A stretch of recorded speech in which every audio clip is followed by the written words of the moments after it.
A Boy's Duty by Sharon G. Flake. When World War II broke out, folks around here signed up right off. I was too young to join. My father was too, but that didn't keep us from warring with one another, or me from running away from home 6 times by my 12th birthday, the last time for good.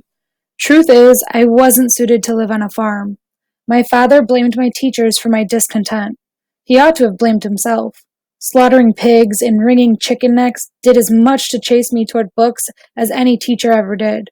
But it was my father's binoculars and the almanac that pulled me away from the farm first. It's how I got the notion I wanted to be a map maker, plotting out every planet and star in the sky. 4 years later, I'm sitting at the Lucky Linda Cafe, homeless. My father would say he could have predicted this. "Boy! You boy!" yells Mr. Jackson. "Get up! This ain't no flop house to sleep in day and night." I keep my head down plus one eye open because Mr. Jackson is not like his wife, Ma Susie. He wants you to buy your meal, eat it, and be gone. This is a 24-hour cafe. Some of us have been here since midnight, so he ought to expect a little sleeping to get done. The cafe is small. Maybe it holds 50 folks, I'm not sure. I've never seen it more than half full. I used to sit at the lunch counter across the room. It faces a mirror long as the wall. Sitting here near the window suits me better. My presence doesn't suit Mr. Jackson at all. He looks at his watch, then looks at it again for good measure. "I got here 5:30 this morning. You've been asleep at this table the whole time. I can't earn no money with customers doing that."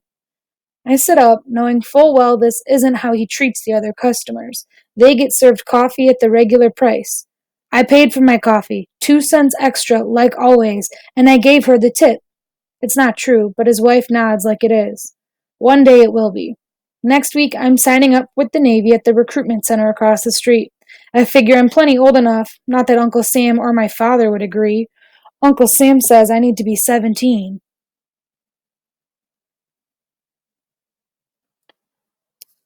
My father thinks I need to come home. Pulling spit into his throat, Mr. Jackson shoots it in a rusty can. "Country boy here, taking advantage like they all do," he says to Ma Susie. I rise up inside and out yelling, "The sign says buy a cup of coffee and stay and sit as long as you like." Looking at a few customers looking at me, I lower my voice and settle myself down. "We all came in around the same time, midnight."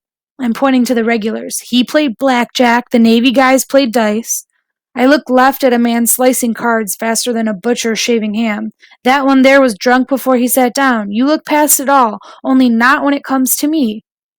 The drunk man raises his coffee cup, downing the last drop. A sailor with the pretty gal perched on his lap salutes. Another one at the counter hangs his head low while he writes, then cuts his blue eyes at me and smiles. He's been here 2 whole days, barely eating, always writing. His fingers busy, moving a fountain pen from line to line. What is he, 16? A liar? Maybe like me? Well, the way Hitler and the Third Reich are fighting, each one of us is needed. Negroes and whites alike. Thieves and liars too, I guess. Before the Jacksons bought the Lucky Linda Cafe, it was vacant. A good hiding place for rats and pickpockets on the run. Gutting it, they made it seem brand new. Mr. Jackson laid the tile floor. Ma Susie made all the curtains by hand. Her brother installed new pipes and put in the lunch counter. A few boys got paid to haul away bricks, broken furniture, and plaster. Mr. Jackson blames me for other things they left with. His wallet, for starters. Now kids aren't allowed much in here anymore. If I hadn't done the mural, I'd be banned too. "Old man, leave the boy alone." Ma Susie roots around in her apron pocket. "Here's another newspaper article, Zachary James. I almost forgot." She sits it on the table. "You're famous." "The boy with his eyes on the stars," the headline reads. Planets and suns that I painted on the front and the side of the cafe fill most of the page. I told my father, there's more to life than living on a farm. It was my idea to draw the mural, I told the reporter. I lied about the reason why. Truth is, I was trying to make up for things. The stolen wallet for sure. I didn't run off with it, but that was just happenstance. I plotted and planned and schemed along with Ezekiel, Randy, Luke, and Tennessee. But they pulled it off without me. 1 day early. I'd be in the reformatory too if they hadn't. So I guess you could say I owe a debt to them. Painting the mural was like painting a new life for myself. 6 months later, and I'm brand new. I wrote that to my father in a letter. I included the article, too. He told me to do my duty, to come home and help him run the farm. Haven't you had enough of the low life, he wrote, of dragging our family name through the mud? Ma points to a customer outside in a blue velvet hat. Her type didn't come in before that mural was painted. Those stars are good advertisement. You see them from the bridge 3 blocks over. She pinches my cheeks. We did right letting you stay. Mr. Jackson looks at me like I'm the enemy, and then he recalls a boy from a few weeks back who stole the tip jar. I nearly took after him, but it's my practice now to stay clear of boys like myself. Living on the lam, breaking the law, it's like drinking rot gut. It only takes one sip to draw you back in. So I spend my nights at the cafe. Part of my days here, too. Reading and painting. When Mr. Jackson has had enough of me, I head for St. Matthew's Church. It's 4 blocks away. They pay you 35 cents a day to scrape the wax off the floors. Sometimes to keep out of the cold, I do it for free. Ma wipes crumbs off the table into her hands. Nobody's perfect. She points to the blue-eyed sailor at the counter. Not him over there, she whispers, or that poor thing who stole the tip jar. She laughs. He did stink to high heaven, though. She looks at me. Negro or white, you boys always do. Yesterday, she passed along a bar of ivory soap, a rag for washing myself with, and this shirt. It's a little too tight, but it's clean. She lost twin boys to the crop soon as they were born, so mothering every boy who walks through her door gives her pleasure, I believe. She shakes her head. He had such pretty black hair. Wasn't he Italian or Jewish? Ma Susie asks. A thief like him, Mr. Jackson points to me. I never stole anything from you. He looks at Ma. He pours water into a glass and takes a long drink. Then he brings up his wallet. He thinks he saw one of the boys who stole it. Susie made me doubt myself, though. You're 60, old, with bad eyes, she reminds him. All these boys look alike to you. His eyes always find me well enough. He was your friend, wasn't he? I lie. No, sir. Looking out the window, I pray Ma Susie is right, because I've no plans to see Ezekiel and those other boys again. I do what I shouldn't when I'm in their company, and for once I've got my eyes on a bigger life. Well, if he comes in here, Mr. Jackson stepped behind the register. Put that hatchet away, Ma takes it. They steal to eat, for shoes. She looks awfully disappointed at him. Our sons would deserve the same kindness. Our boys, Mr. Jackson fights to untie his apron, deserve to be here more than some. Pitching it onto the table, he walks out of the store. The blue-eyed sailor puts down his pen, having watched it all. Ma pats the apron like it's her husband's back she's soothing. Passing by a guest who has walked in, she crosses the street and sits down beside him. There's a bench in front of the recruitment center. When Mr. Jackson has had enough, that's where he goes. I get his apron and tie it on. Some people can't imagine that I've ever worked a day in my life, but I'm no slacker. On the farm, I worked 8 and 10-hour days. Milking, feeding, planting, pulling. I hardly carry my own weight here, mainly because Mr. Jackson won't have it. But customers are at the door, and it's just me here to greet them. Morning. Breakfast? Good. Follow me. Cook is hard of hearing. I yell at him as I pass the kitchen. 2 for breakfast. More to come. Seating the couple at the counter, I take their order. Next, I fill their glasses with ice and water and inspect the silver before I set it out. Pushing open the kitchen door, I read off the order. Oatmeal, eggs over easy, toast and jam, ×2. It's going to be a busy morning, I see. More people are at the door. I take a peek at Ma. She's holding Mr. Jackson's hand. He's eyeing me, but still not satisfied. Truckers are Ma Susie's favorites. They order double and triple meals sometimes, and tip good. I'd lead this one back to the lunch counter, too. It's easier on me. No running around the whole cafe taking orders. This seat work for you? Good. I sit him next to the blue-eyed sailor. That's not the best idea, I see. The sailor grabs his things and heads for a table near the window. Maybe he wants more privacy. Who knows? Who cares? I have no time to dawdle. I'm off to seat more customers. 3, to be exact. Just when I start complaining, Ma Susie and Mr. Jackson walk in. She kisses my cheek. He reminds me that I am not to work the register. Grumbling, he says he may check my pockets for tips. Which he earned. Ma stuffed change from a table into my pocket. And you! Apologize, she says to him. Taking back his apron, he sucks his false teeth. Sometimes you is worth a plug a nickel, I guess. That's a compliment. One day, I'll take any day of the week from him. When the crowd dies down, I eat my fill with no interfering from him. The Lucky Linda Cafe is thin on customers between noon and 3, which is why I use that time to draw. Years ago, I used loose leaf paper, but that's too flimsy for a boy on the run.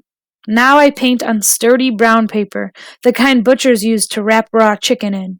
I swiped an entire roll once and cut it into sheets, being careful it lasted me a year. The paintings I drew ended up in the river, though, along with a lady's purse that the cops were determined to retrieve for me. As carefully as I can, I unroll the paper. It's one solid sheet, 10 feet long to be exact, the best work I've ever done. I modeled the mural outside after it. They're not twins, just in the same family.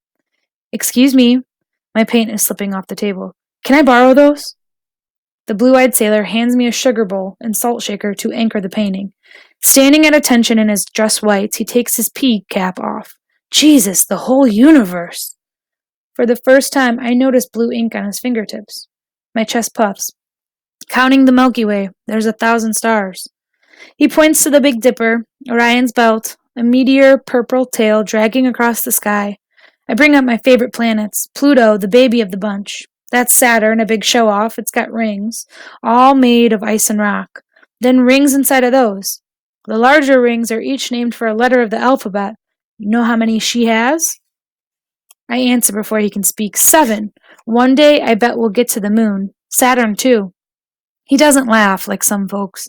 He looks over my creation. It's done with oil paints and used brushes I won in a crap game. How long did it take? He asks. 3 months for the solar system, I tell him. It took 2 years to do the entire thing. That's not exactly true. I stashed it in the basement of a church for a year. Left it with the pawn shop owner twice. It's tattered at the edges and stained, but people hardly notice. He reaches out his hand. Nicholson. Gunner's mate Jim Nicholson. He's a tall fellow. I'd say 6'2" or so. I'm just clearing 5'7". Blonde hair, a skinny nose. He looks as plain and ordinary as I do. Scared, too, which makes him fit in just fine at the cafe, even though whites hardly ever come unless they have a Negro girl on their arm or they're down on their luck. Zachary James, I shake his hand. Pleased to meet you. I wipe the sweat from his hand on my pants. Situating himself at the table, he pulls out a pack of Lucky Strikes and offers me one. I take 2, one to sell to the hobos on Miller Street. The second I'll pass along to the priest at St. Matthew's Church. I never know when I'll need his kindness again. Shipping off soon? I pull out my paint tin. He lights his cigarette and takes a long, leisurely drag, but doesn't answer. Got a gal? I got a gal. Emma Jean. I lie. I've no time for girls. Not with the life I live, but military men always seem to want to talk about theirs. I'm just making polite conversation. He's digging through his back pocket and pulls out a wallet. It's black leather, stuffed full of money. No gal, just a mother, the best in the world. He kisses her picture after showing it off. Then he gets back to looking worried. My father was a hero in the First World War, died some years later. Sorry for your loss. I was 2 months old when my mother passed. He gives me his condolences. And your father? He never approved of my drawings. I dip my brush in my coffee cup. Or me. My father was hard on me, too. Yes, sir. No, sir. He salutes and laughs. I came to write a letter to him, explaining. You said he was dead. He is. I watch the blinds rise at the enlistment center and the opportunity to change the subject. I hope Uncle Sam wears bifocals. I'm proof that he does, Nicholson laughs. Ma sits at the plate of grits at his elbow. Sliding a forkful of heaven into his mouth, he asks, Are you planning to enlist? I went in early myself. He leans in and waves me closer. I wouldn't advise it. My stomach drops. Next week I plan to, join. I think about my father. He has no use for war, though he served his time. This is not the Negro's fight, he said in his letter. Your duty is to hearth and home. I do not mention this to Nicholson. He finishes the grits in no time. With his hands wiped clean, he shows off his father's medal. For bravery. Out comes another cigarette. I joined the Navy 3 years ago, at 14, with my mother's blessings. She'll blame herself if I never make it back. Well, come back then. It's a whole hour before he says another word, or Ma and Mr. Jackson interfere. They clear tables and wash dishes, serve themselves lunch, and empty the tip jar. I'm painting, taking advantage of the sun pouring in. Nicholson is back to his writing. It's not long before the tips of his ears turn red in the sun, and he and I are the only customers. He sets his pen down. Have you ever seen a torpedo? How could I? Oh, the damage they do. He looks at me with pity in his eyes. For Nicholson's sake, I changed the subject. I noticed you write a lot of letters. Since he came, he's been writing day and night, filling up the trash can, but never the page, it seemed. I don't care to write much myself. I wrote my father, though. Wish I hadn't, is all I can say. I babble on much longer than I would have expected. I'm talking about our farm, the peaches it produces, some of the sweetest around. City fellows never seem to appreciate such talk. He doesn't either. He looks lost again, in his own thoughts. They say a sailor has a girl in every port. Any truth to that, I ask? He fidgets with his pen, dropping it a time or two. My best friend lost his legs. Both. Using his fingers, he names other boys injured in the war. Miller, Jameson, McIntyre. Whispering, he starts on the ones who dies. I'm glad when he stops. What if it's my turn next? Her time too. Her? I swallow. The Indianapolis. He looks around, then whispers, I don't want to die. I never think about dying. I can't. I got plans, big ones on the ship and beyond. Not that I share them with folks much. They laugh whenever I do, so I've learned to lie about those too.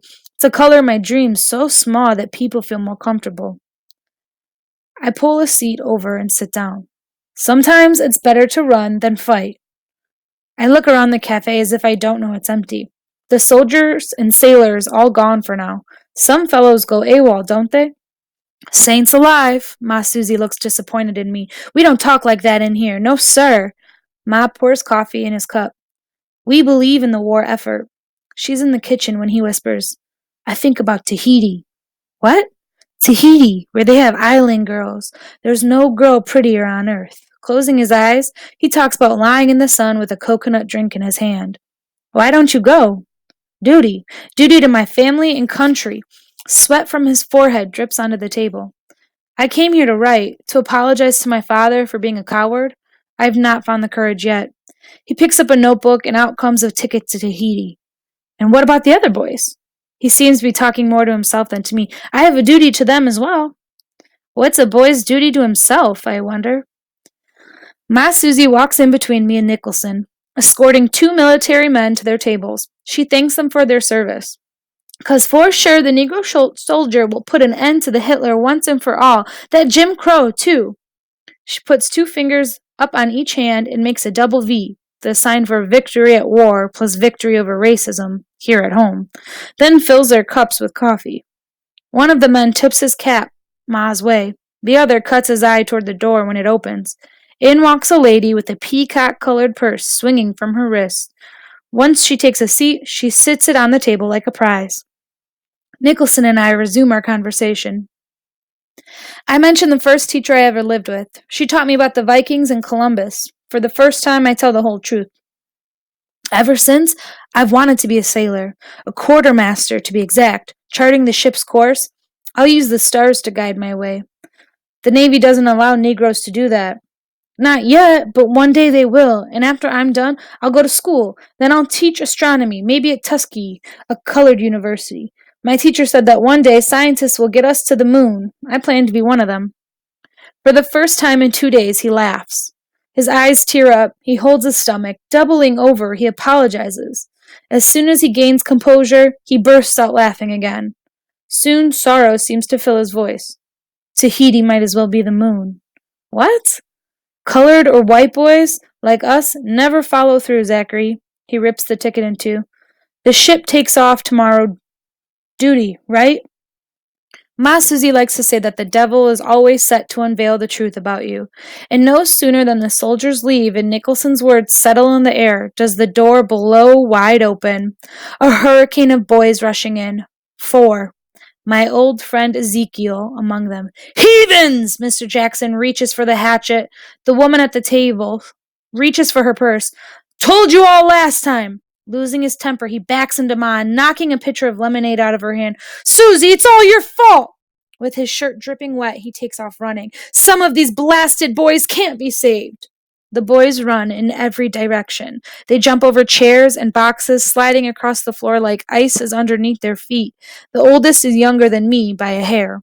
but just as skilled. The tallest is quick-fingered, able to separate people from their wallets in a blink. Like frogs trying to leap out of hot water, they run this way and that, Mr. Jackson behind them, but never close enough. "Zachary James, you owe me," he says, stopping to catch his breath. "Fix this." Nicholson snatches the youngest one, who kicks and squirms to be set free. Cook reaches for Ezekiel, but only catches air. I stand where I am, frozen, while Ezekiel scoops the purse off the lady's lap and dances away. "Zachary James." Ezekiel slows down some. "Catch!" The peacock purse lands in my hands. The lady stands and gasps. Ma, over by the register, looks sad enough to cry. "Meet me at the usual place." He flies out the back door, along with the others. I look across the room and think of all the places I've been tossed out of. My fifth-grade teacher's house after he passed on. A friend's place when his folks couldn't feed me any longer. The back room of a library. I stayed there 6 months unnoticed. It all comes to an end soon enough, I suppose.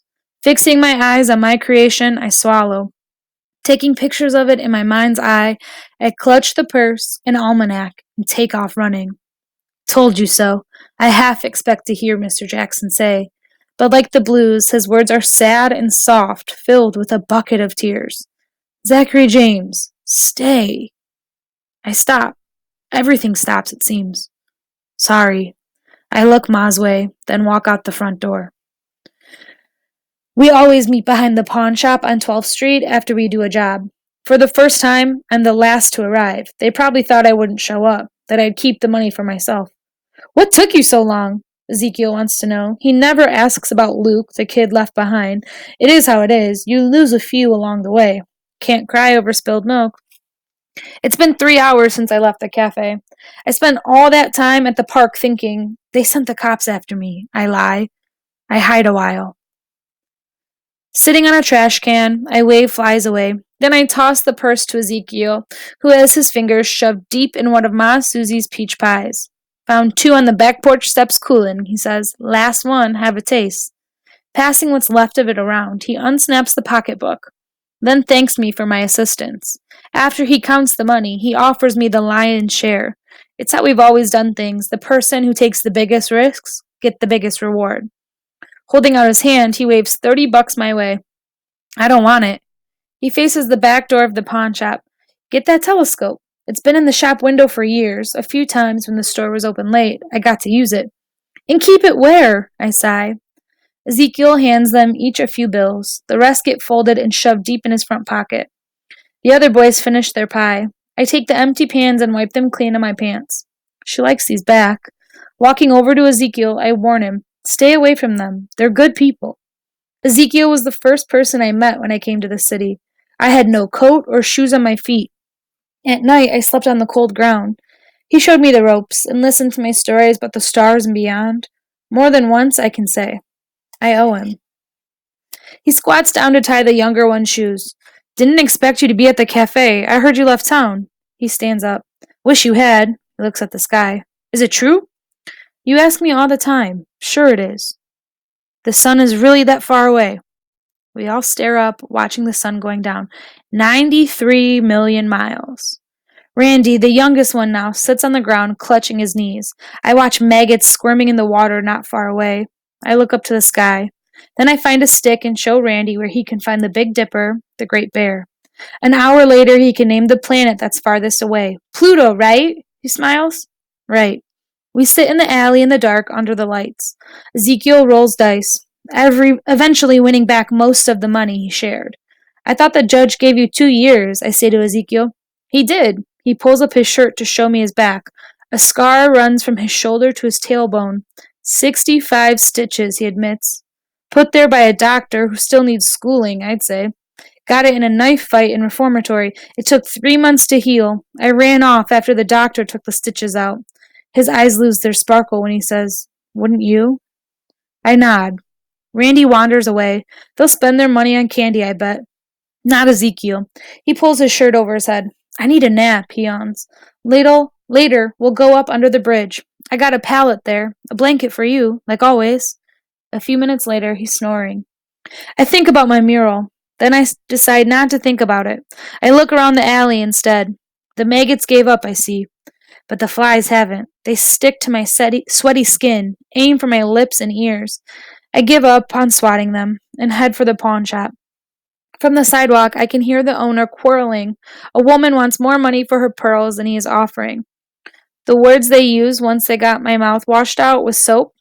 I step inside, wave at him, and head for the telescope. It's dusty as usual, but it still works. Not perfectly, though. The lens was always broken. A line passes through the sky when you look through it. I can't see now why I always talked about buying it. Even the knob that makes it turn left to right is rusted. Stepping outside an hour later, I see leaves get chased up the block by wind, and the boys get chased out of a store. They run past me laughing, then dive into the alley calling Ezekiel's name. A few minutes later, we hear sirens. I look at the opposite end of the alley and think about making a break for it. Then the fire engines sound. Flying past the alley, it drowns our voices, and Ezekiel gets moving. He talks about not pressing our luck, talking 7th Street to Michigan, walking up back alleys, then heading for his place under the bridge. I pick up Ma's pans and my almanac, but can't seem to get moving. Let's go. Ezekiel slips more candy into his mouth. They'll be coming for us. I dodge the cops, I lie. Ma would never send cops after a boy. Somebody's always coming, he says. Could be the man from the store up the street, them reformatory folks, the police. Ezekiel lowers himself to tie Randy's shoe again. I don't trust nobody. He steps in a maggot puddle, then leads us out of the alley. We're on Main Street when I ask for the money he swiped.